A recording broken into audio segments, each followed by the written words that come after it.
नहमदुहु व नुसल्ली अला रसूलिहिल करीम अम्मा बाद फ़ाऊज़ु बिल्लाहि मिनश शैतानिर रजीम बिस्मिल्लाहिर रहमानिर रहीम क़ालू इन्ना ततय्यरना बिकुम लइन लम तंतहु लनरजुमन्नकुम व ला यमस्सन्नकुम मिन्ना अज़ाबुन अलीम। सदक़ल्लाहुल अज़ीम। अल्हम्दुलिल्लाह। सूरह यासीन की आयत नंबर 18 तिलावत की। इससे पहले गुज़श्ता आयात में ये चीज़ गुज़र चुकी है कि उन्होंने अल्लाह पाक ने अपने नबियों को भेजा और फिर एक और शख्स उनकी मदद के लिए आया, उनको क़ुव्वत देने के लिए आया, तो उन्होंने उनको झुटलाया और उनको कहा कि अल्लाह ने तुम्हें ही नबी बनाना था और अल्लाह को तुम्हें नबी बनाने के लिए मिले थे और अल्लाह ने कुछ नाज़िल नहीं किया बल्कि तुम झूठ बोलते हो।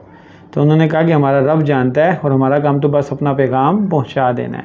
तो आगे की आयत में अल्लाह फरमा रहे हैं कि उन लोगों के साथ जो डायलॉग चल रहा था उसी का आगे अगली आयत में भी सारा सिलसिला है।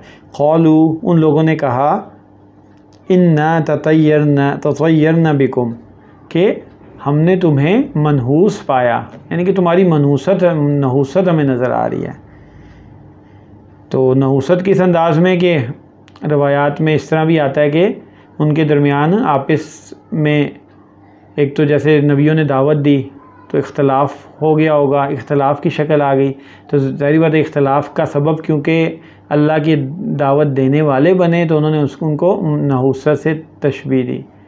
ये दूसरी एक शक्ल ये थी कि इन्होंने अल्लाह की तरफ दावत दी और उन्होंने उसका इनकार किया तो कहत की शक्ल इन पे मुसल्लत हो गई। तो उन्होंने उसको इनकी तरफ मंसूब किया कि ये तुम लोगों की नहूसत है, तो इसकी वजह से ये हमारे पे ये अज़ाब आ रहे हैं। लइल्लम तंतहु, आगे कहने लगे उनको कि अगर तुम बाज ना आए, लनरजुमन्नकुम, तो हम तुम्हें रजम कर देंगे, यानी कि पत्थर मार के हलाक कर देंगे। वला यमस्सन्नकुम मिन्ना अज़ाबुन अलीम, यह हमको बड़ा सख्त किस्म का तुम्हें अज़ाब देंगे। तुमने अगर ये दावत देनी और अल्लाह की तरफ बुलाना ना छोड़ा, अल्लाह के पैगाम को देना ना छोड़ा, तो हम तुम्हें ऐसी सख्त सज़ाएँ देंगे। क़ालू, इन्होंने जवाब दिया, तौइरुकुम माकुम, यानी कि इन रसूलों ने जवाब दिया कि ये जो नहूसत है ये तो तुम्हारे साथ ही लगी हुई है, यानी कि जो तुम अल्लाह को इनकार कर रहे हो और शिरक कर रहे हो अल्लाह के साथ, तो ये तो असल नहूसत का सबब तो तुम्हारी अपनी ज़ात के साथ चिमटा हुआ है जो तुम्हारे अंदर पाया जाता है। आइन ज़ुक्र तुम, क्या तुम इस वजह से हमारा इनकार करते हो कि हम तुम्हें नसीहत कर रहे हैं, कि हम तुम्हें नसीहत कर रहे हैं तो इस वजह से तुम हमारा इनकार कर रहे हो या हमारे साथ इस किस्म की बातें कर रहे हो कि तुम लोग मनहूस हो। और जो भी दीन की दावत देता है, अल्लाह के पैगाम को पहुँचाता है, लोग उसको पागल कहते हैं, सफ़ीह कहते हैं, उसका मजाक उड़ाते हैं कि किस दौर की बातें कर रहे हो, दकियानूसी दौर की बातें कर रहे हो, तुम दकियानूसी हो गए हो।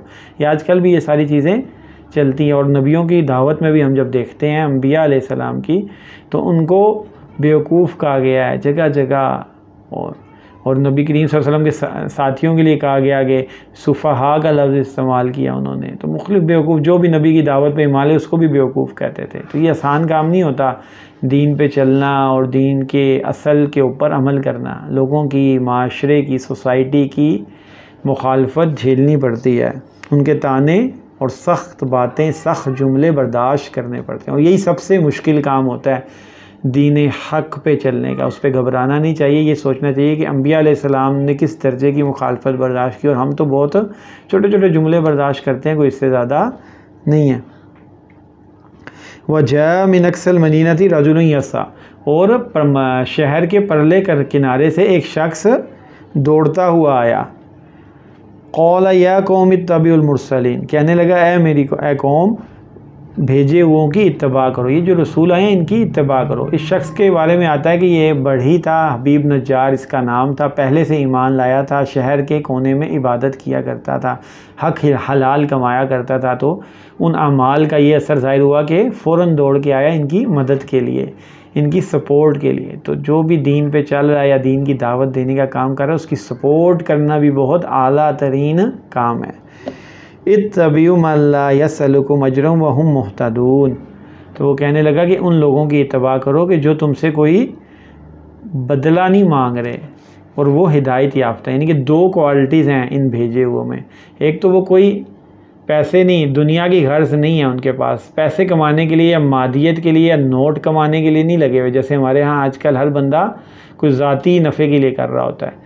तो ऐसा नहीं है इनकी दावत में। नंबर 2, दूसरा वहुम मोहतदून, और वो हिदायत याफ्ता भी हैं कि वो जिस राह खुद भी हिदायत याफ्ता हैं तो तुम्हें भी हिदायती की तरफ लेके जाएंगे, और ये दोनों क्वालिटीज़ उनके अंदर मौजूद है, तो तुम उनकी इत्तिबा करो। इसलिए कहने लगा वमा लिया ला अबुदुल्लज़ी फ़तरनी व इलैहि तुरजाऊन, कहने लगा कि मुझे क्या हुआ कि मैं इबादत ना करूं कि जिसने मुझे फ़तरनी, जिसने मुझे पैदा किया, व इलैहि तुरजाऊन, जिसकी तरफ तुम लौट के जाओगे, कि जिस अल्लाह ने मुझे पैदा किया है, तुम्हें पैदा किया है, तो उसी की इबादत करनी चाहिए, तो उसी की तरफ से तुमने भी लौट के जाना है। आखिर अत्तखिज़ु मिन दूनिही आलिया, क्या मैं बनाऊं उसके सिवा कोई माबूद, यानी किसी और की इबादत करूं।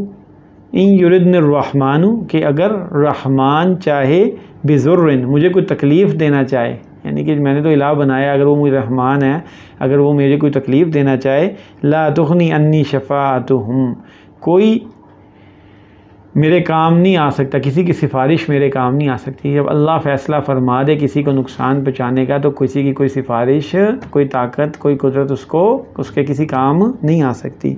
शैय्युन, कुछ भी, वला युनकिज़ून, और ना कोई मुझे उससे छुड़ा सकता है। इन्नी इज़ल लफ़ी ज़लालिम मुबीन, अगर मैं ऐसा करूँगा तो मैं तो सरी गुमराही में पड़ जाऊँगा।